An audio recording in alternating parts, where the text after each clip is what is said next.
আসসালামু আলাইকুম ড্রাইভার সাহেব। এখন আপনি কোথায় যাচ্ছেন? ঢাকা রাজধানী কোন জায়গায়? কারণ বাজার। আপনার গাড়িতে কি মাল আছে? কাঁচামাল।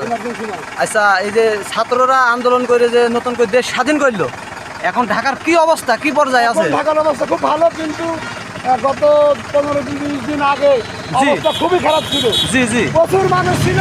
জি। আবার 10 দিন পর 5 দিন পরে জি। একটা মানুষও ছিল না, ঢাকা শুধু ফাঁকা। জি জি জি আর এই বাংলাদেশের ছাত্রীরা জি।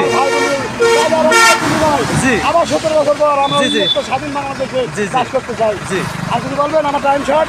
আর এক মিনিট ভাই বলছি, এখন পর্যায়ে কি পর্যায়ে আছে ঢাকা এখন শহরটা? খুব সুন্দর, ঠান্ডা জি খুব ঠান্ডা আছে।